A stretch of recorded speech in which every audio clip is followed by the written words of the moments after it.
Good morning, folks. My name is Sharita, owner of Blank Space Design.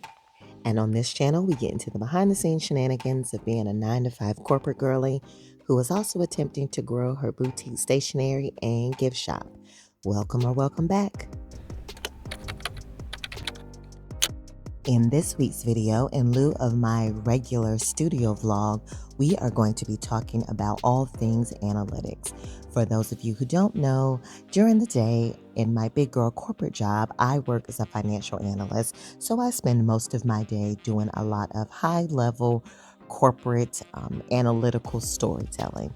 And I like to use that in my small business as well. I want to make sure that I stay on top of all the statistics as it pertains to my sales and expenses, and even my social media presence. So in this video, we are going to do a nice little October or Q4 reset, and we're going to jump into all of those numbers together.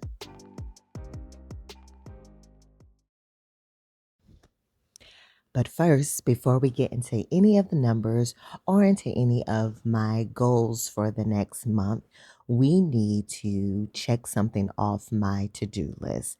There has been an item on my to-do list for the last 30 days that I have perpetually ignored, and I have decided I am not going into October without removing it from this to-do list.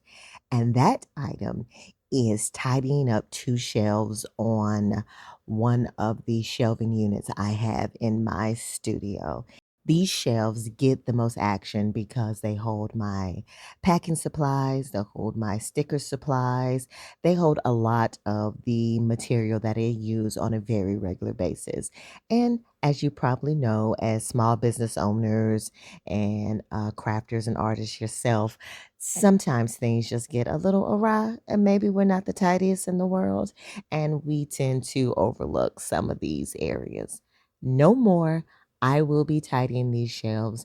So enjoy a little montage of tidying this up and making this look better because I refuse to continue putting them on a new to-do list every single week.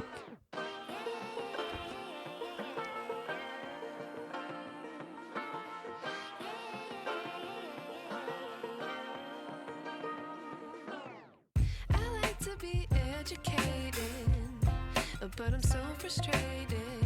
Hello to my loneliness. I guess that ignorance is bliss. Take me back to before I knew. Rewind, take it out of cue. Innocence can be a young man's game. Signed up for the hall of shame. I wish I knew how much I miss not knowing that we're all screwed.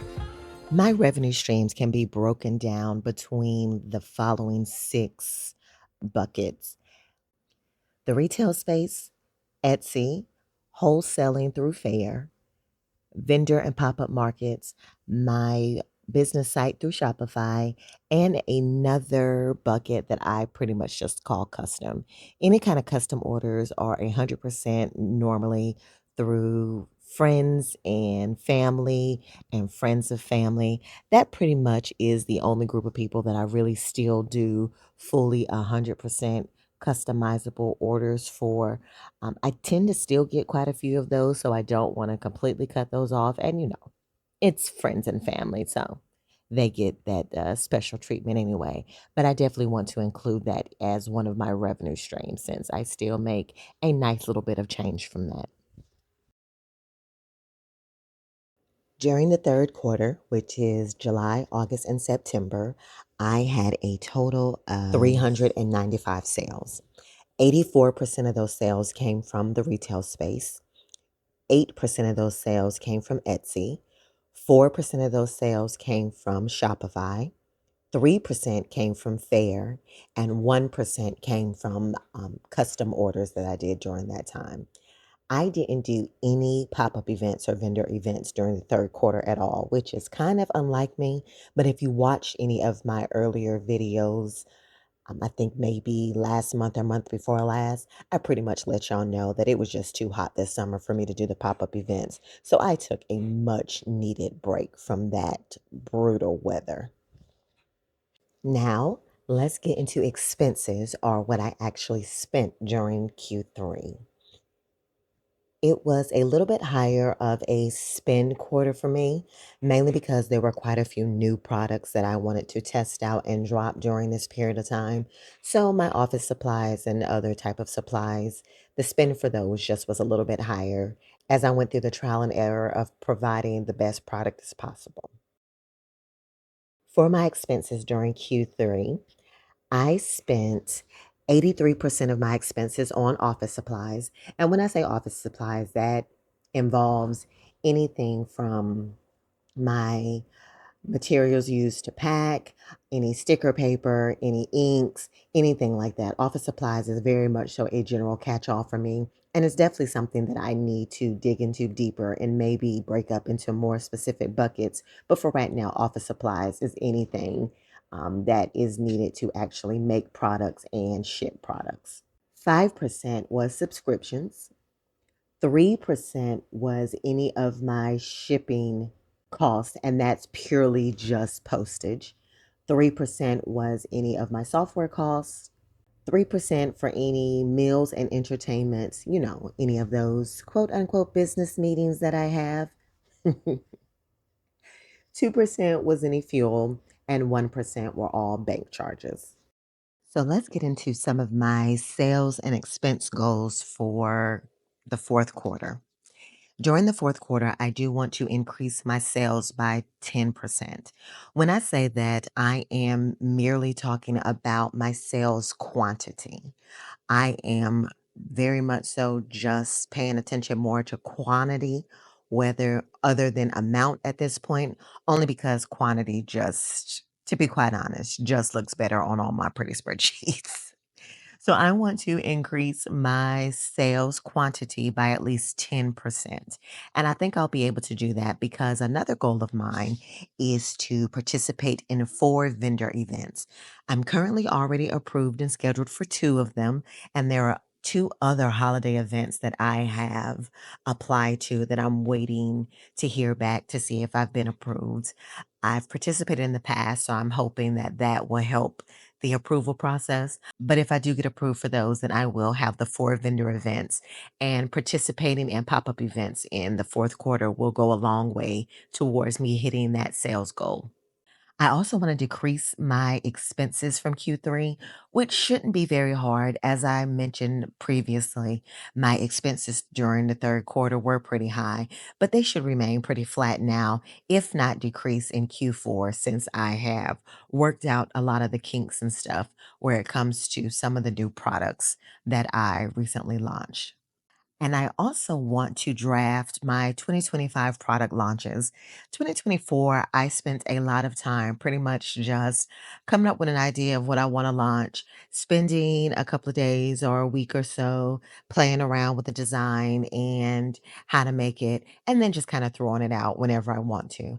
I want to be a lot more intentional with 2025. So I want to spend part of Q4 making sure that I have at least a rough plan of what I would like to launch and what products I would like to offer in 2025. And of course, having a plan like that will go a long way towards possibly increasing my sales and will give me better insight into what kind of expenses I can expect to have as well. One thing that I definitely started to take more seriously during Q3 is my social media presence. I fought it for a very long time, and I was sure that I would be able to sufficiently grow my business without really delving into social media. But I mean, let's just be real. It's just a lot easier in quotes, of course. I think it's probably just a lot easier to do marketing that way. Times have just changed, and it's just probably for the best to have a social media presence. Most people are probably looking for you through social media before they even attempt to go to your actual site. So during Q3, I decided that I was going to take my social media a lot more seriously. So let's get into some of those analytics. Let's start with Instagram. I've been on Instagram the longest, and my social media strategy was pretty much just to post whenever I want to. When I remembered, I would post something. And to be quite honest, the strategy hasn't changed that much. I just attempt to post more often than I used to. So with Instagram, during Q3, I posted 16 reels that received 2,945 views. So nothing went viral in any way, shape, or form. And I currently have 145 followers. TikTok is absolutely newer for me. Again, no real strategy over there. I'm just trying to remember to post more often than I normally do. I posted 16 TikToks during Q3 as well, and they received 10,446 views, and I only have 15 followers currently on TikTok. Now, with YouTube, YouTube has shocked me more than you can imagine. I would have sworn 3 months ago that short form content was where I would excel and where I would really spend all my time. But to be quite honest, I find it easier to do long form content, probably because I'm a talker. So, attaching this mic to me and just doing my work and talking into the void is not as difficult as I thought it would be. So, long form content ends up being a lot easier for me. Attempting to record an hour of footage and cut it down to 60 seconds is crazy insane. So, short form just does not, it just doesn't come easily to me, but I'm gonna keep trying. So for YouTube, during third quarter, I posted 7 long form videos, 18 shorts, and that resulted in 6.4 thousand views and 120 subscribers, which is insane to me. The fact that y'all come and watch and that you subscribe and that you engage and that you comment and you're so encouraging. I've been on YouTube for a very long time, so I know that the YouTube community could be so good, but I guess I never thought that they would be like the community would be good to me and my business and my channel.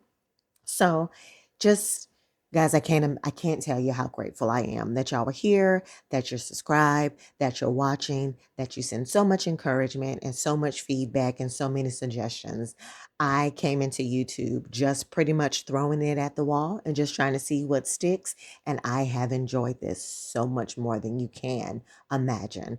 So thank you for all 6.4 thousand views and thank you for every single 120 subscriber.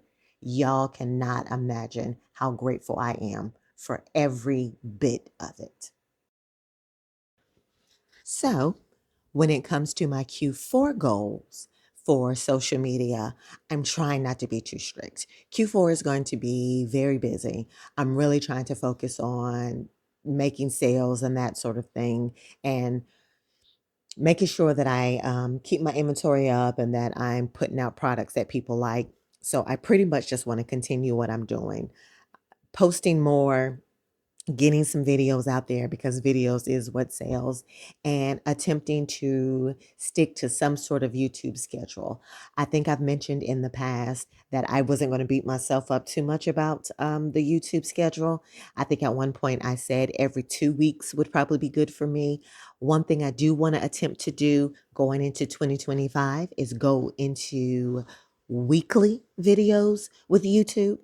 So, that's the 2025 goal. But for Q4, my main goal is to attempt to hit 200 subscribers. That is just an arbitrary number that I pulled out of nowhere that I think would just make me giggle for an extended period of time if I had 200 subscribers by the end of the year. It would just make me laugh. So that is my Q4 goals for my social media, 200 subscribers on YouTube, and just start getting my content calendar together so I can start posting weekly on YouTube starting in 2025 and continue the reels and the shorts and the TikToks that I have been doing so far. What other social media goals do you think I should add? I'm pretty much just kind of winging this, not quite sure what I'm doing, to be quite honest. I just follow a lot of people that I like, and try to make sure that I don't disappear for weeks or months on end anymore. Well, guys, I think that's going to do it for this week's video. Let me know if you like this type of reset video. I cannot commit to every month, but I am definitely attempting to do this every quarter. I think it's probably interesting to some. And just let me know in the comments if there are any other stats or analytical views that you would like to see. As always, thank you for rocking with me. See you around on the internet somewhere.